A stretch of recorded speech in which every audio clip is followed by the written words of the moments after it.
A win is a win, and 2 points are 2 points. You're Locked On Flames, your daily podcast on the Calgary Flames. Part of the Locked On Podcast Network, your team every day.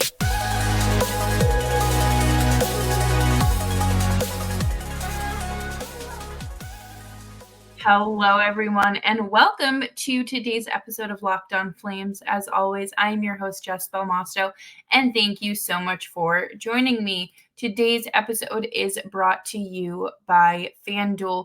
Make every moment more. Right now, new customers can bet $5 and get $200 in bonus bets guaranteed. Visit FanDuel.com/lockedon to get started. The Flames just wrapped up their game against the Buffalo Sabres and are jetting off to Columbus. But first, we have to talk about the hideous win that was tonight, because while it was a win, there were plenty of mistakes that could have had this go in the other direction. And before we dive into all that, please make sure you're subscribed to Locked On Flames wherever you're getting your podcasts, and of course on YouTube as well. You can find us on Spotify, Apple, Audible, Amazon, and like I said, YouTube. It's a great time, and we're here for you every day. I had an okay feeling heading into this game, okay? I wasn't overly confident. I knew that Buffalo was coming off of a big overtime win from the other night. So it was kind of, the good momentum starts to build. But I was a little bit intrigued when I saw that Dan Vladar was starting, mainly because, give Jacob Markstrom a night off, right? Like, he has started the first 3 games of the season. The road trip, Vladar was going to have to start at some point. And tonight, why not? It's the first half of a back-to-back. And I liked what we saw, I would say. I think that tonight he did allow 3 goals, but at the end of the day, he did have some decent saves, and he's just got to get a little quicker with his body. And we will talk about him later in the show. Let's talk about the good before we dive into that, though. Jonathan Huberdeau scored 49 seconds into this, and that's kind of when I knew it was gonna be a funky game. And then, Levi just lost the puck entirely. He did not see it. He could not read anything that was happening, and that's fine. But then Erik Johnson scored his first goal as a Sabre right over Vladar's shoulder. So immediately, this game's going tit for tat. And that is pretty much how it went all game. Walker Duel had the second goal of the night. And then, that fourth line, again, we're going to talk about a little bit later. But this fourth line, AJ Greer, Ruzicka, and Duel have been delightful. They have been so fun to watch, and not just fun to watch, but productive. But as the game went on, more and more penalties started to happen. The Flames going into tonight had a 100% penalty kill accuracy. They killed 100% of the penalties. And Buffalo had no power play goals. Well, tonight they had 1. So both teams, they each get a tally, I guess, on special teams. But wow, they just did not look good. Just to end the first period, I was a little concerned. I could tell that they were starting to take their foot off the gas a little bit, right? They're like, okay, the Sabres just tied it up. What are we gonna do? It's the end of the period. We're not shooting, so we're playing defense. And they didn't have any real opportunity or chances to get back into things before the end of the period. That second period started, and I thought that they put a different team out on the ice. I really did. I At first, I thought it was maybe just me being over, critical, especially because people have been talking about Huberdeau, and there were moments where I was like, you're making $10.5 million and looking like that out there? But it wasn't just him. It was Elias Lindholm too, Rasmus Anderson. Like the whole probably first 2.5 minutes of the second period was just ugly. It was horrendous. The penalties kept piling up. Neither team wanted to play 5-on-5 hockey. I didn't know if we were ever going to see 5-on-5 hockey again. But the only reason the Flames kind of kept their head above water and the game tied was because of Mikael Backlund. He was the best player on the ice for probably through 30 minutes of the game. And you could tell his two-way game is something that we've always talked about and appreciated here, and he is one of the strongest penalty killers I think I've ever watched, and tonight really exemplified that. And for the Flames to go 4 for 5 on the PK, I'll take it, especially because those penalties were just so childish. And again, we're going to talk about that coming up in a little bit here, but they could not hold a lead. Nazem Kadri could not buy a clean shot off of his stick. There were moments where I was like, I would be so frustrated.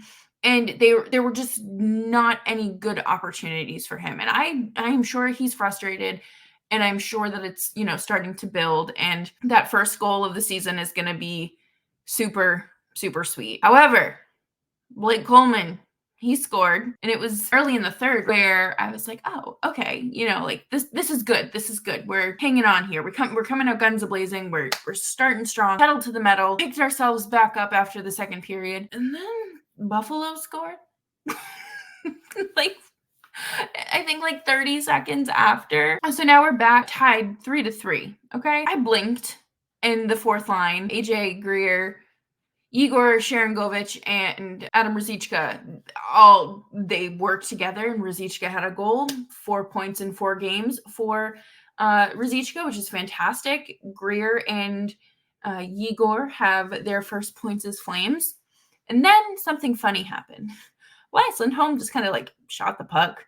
Wasn't a hard slap shot or anything, but Levi lost it. He couldn't find it, which is very funny if you think about it, because Elias Lindholm's son's name is Levi. Anyways, the puck crossed the line. But because they are recording on Civil War cameras from ancient Egypt, you couldn't see anything. There was no conclusive angle, and the call was, it stood. It wasn't a goal. Do you think it was a goal? I'm just saying, I think it was a goal. I wasn't sure at first, but they were showing the different angles, and I was like, the refs have the opportunity to do the funniest thing, and they didn't. But at the end of the day, a win is a win. It was ugly, brutal.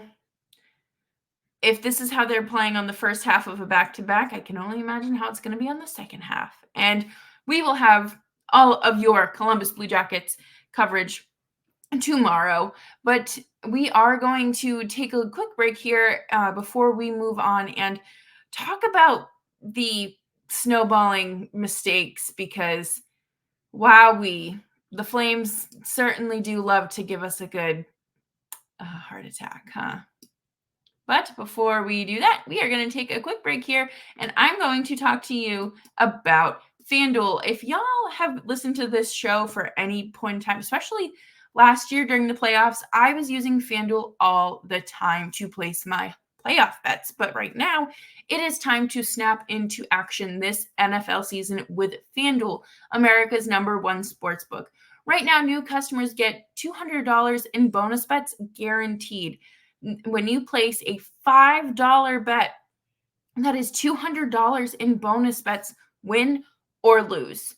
I think now is the perfect time for you to get on the FanDuel bandwagon. And the app is super easy to use. There's a wide range of betting options, including spreads, player props, over-unders, and more. So visit FanDuel.com/lockedon and kick off the NFL season. FanDuel, official partner of the NFL.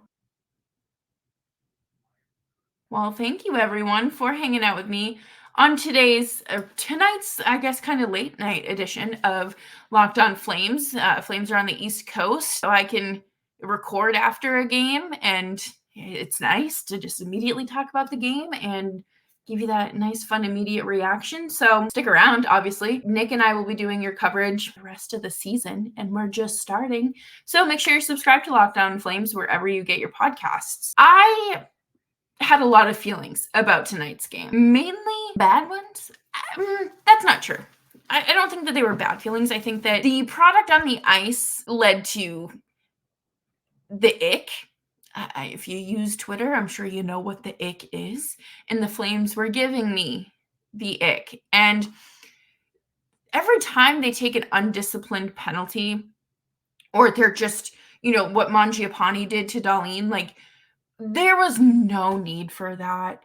After the whistle, I get it. Like, normal, like, things happen. You get called for a holding and hooking. You shouldn't do it. But especially when the game is close like that, absolutely not. But I get it's the heat of the moment. You're frustrated. You want to win. You are not going to win by taking a 4-minute penalty, which ended up only being 2 because crossed out, whatever, canceled each other out. But it was very perturbed. They took 5 penalties tonight, okay? They only allowed 1 power play goal. I will give them that. Congratulations. But you shouldn't have been on the power play 5 times. They have this habit of letting things snowball. They make one mistake, and then it's just kind of like, oh, I'm going to, like, they tighten up and they're super tense, and then they're more susceptible to making mistakes, which is exactly what I think happened tonight. The penalties started coming, the emotion started revving up, and everyone was just kind of on edge. And that's not an excuse to be doing ice crimes. You need to be focused on what's in front of you.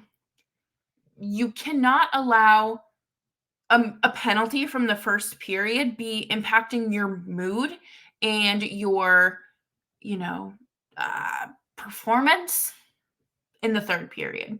There's this great philosopher that once said, shake it off. And I just think that's what the Flames need to do. They need to get on their team bus to get to the airport and just shake it off, and just get the jitters out, because what was that? When things start to spiral and snowball, it has to be water off a duck's back. You cannot let it bother you.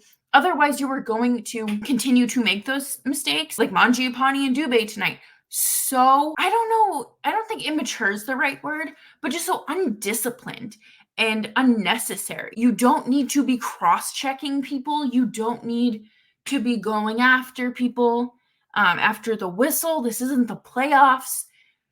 Relax.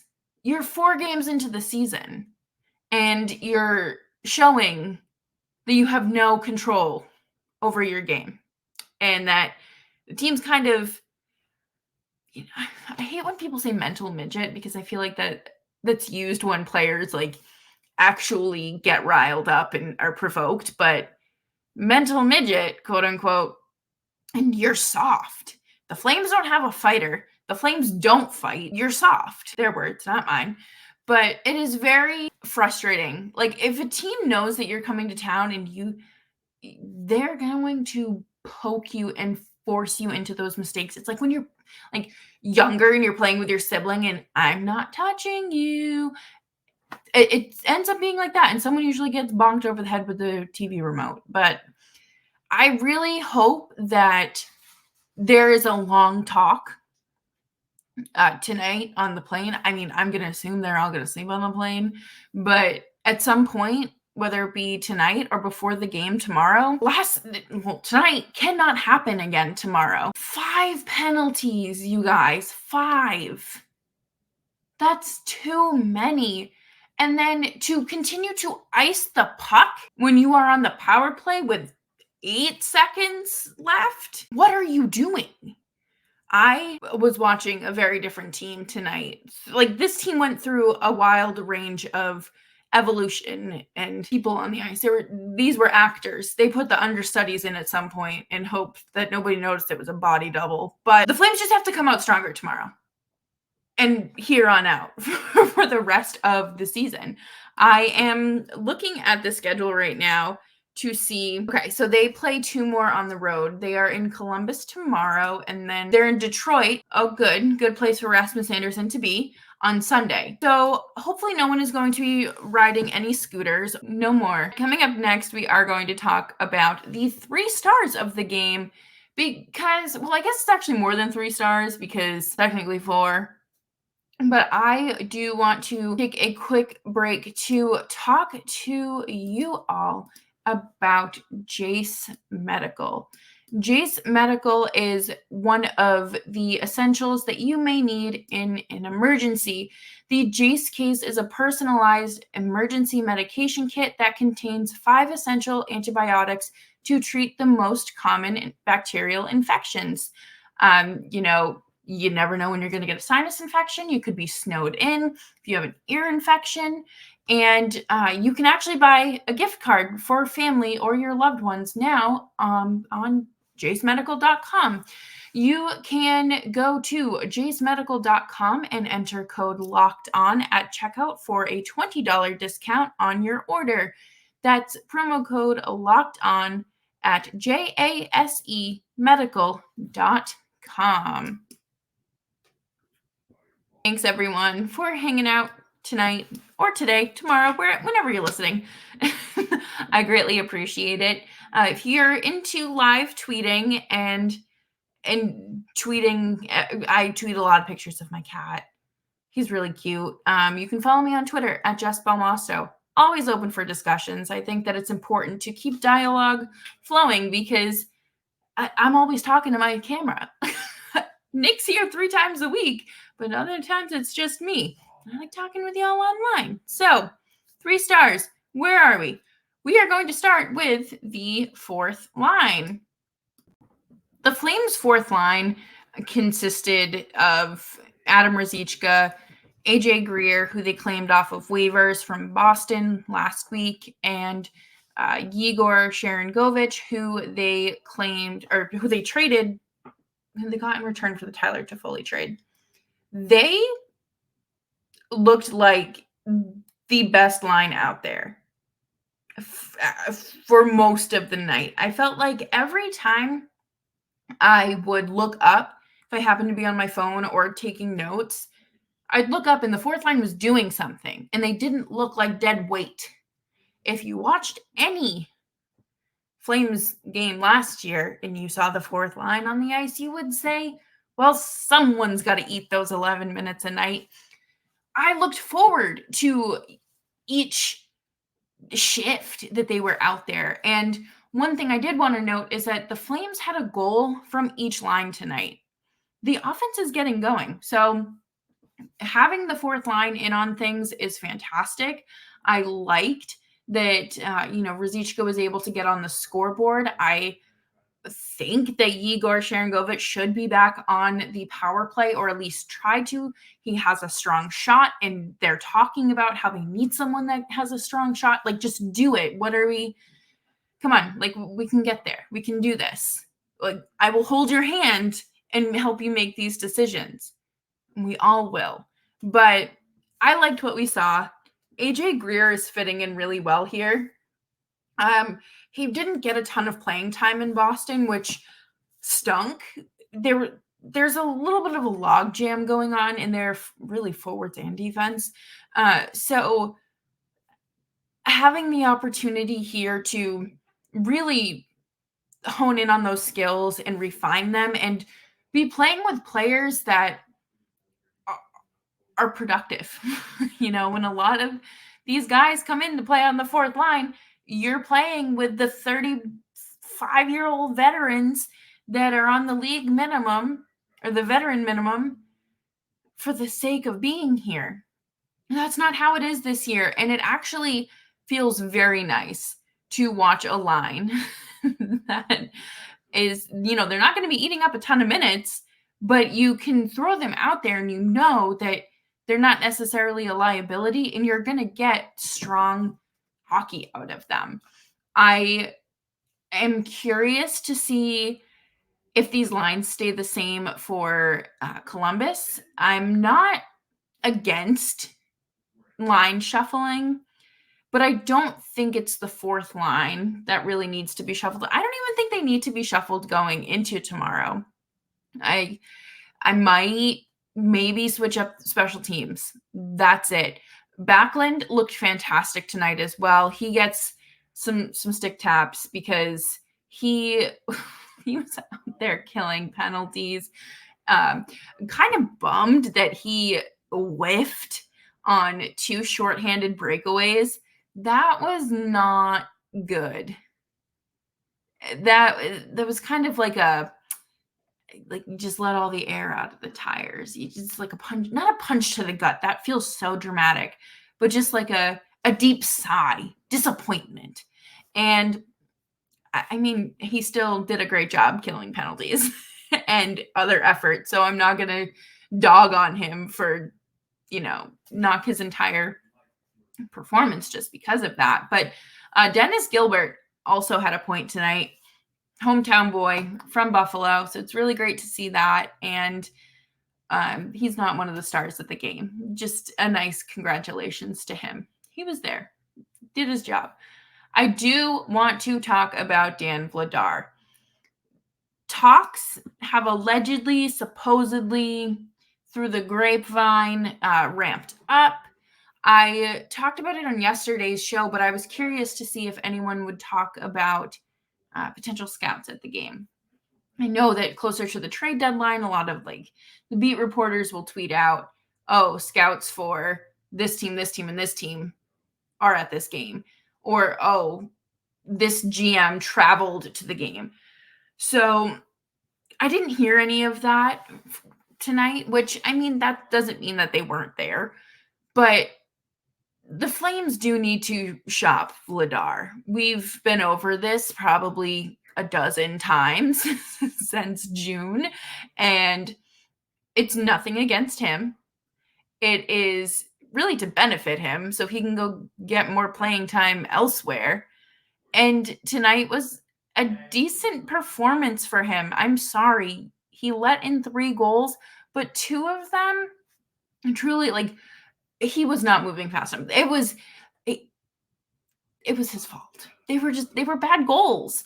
But the other ones that he did stop in high pressure moments where the game could have been tied or it could have been the go-ahead goal, he looked great. And he saved 24 out of 27 shots. And I mean, 7 out of 8 of those came on the power play, and then 17 came on at even strength. So save percentage tonight was an .889. His season last year total was an .893, I believe. I mean, I'm not going to sit here and say, oh, he's a horrible goaltender after one start. I think that he did well, and I'm very happy for him because he was going to have to get a start at some point. Tonight was a good night for him to get out there and get his juices flowing like the Tin Man. You got to oil him up and get him ready to go out and be successful. What did the Tin Man want? A heart? Well, Dan Vladar just wants a start. So I really do appreciate the effort that a majority of this team put in tonight. I'm hoping that tomorrow we see half as many penalties, or maybe we kill all the penalties. I'm not going to sit here and beat the team up for allowing 1 penalty or 1 power play goal. That happens, okay? You're not going to carry a 100% penalty kill throughout the entire season. That's just not realistic. However, if it's on those ridiculous, undisciplined penalties, then we're going to talk and revisit this. But I do want to wrap up today's show with a little, little positivity. Hope that you are all doing well. Winter's coming. It's kind of a not so great time for a lot of people. So just a reminder that, my DMs are open, and if you want to talk hockey or any other niche interests that you may have, I'm here. I love learning about new things. And if you enjoy Flames hockey, well, then why aren't you subscribed to this podcast? Make sure you are subscribed because you can hear us every day. And you can get the show wherever you get your podcasts and on YouTube as well. I look forward to talking to you tomorrow about the Columbus Blue Jackets. And apparently, Daryl Sutter was mad at the Flames for having dinner with Johnny Gaudreau last season.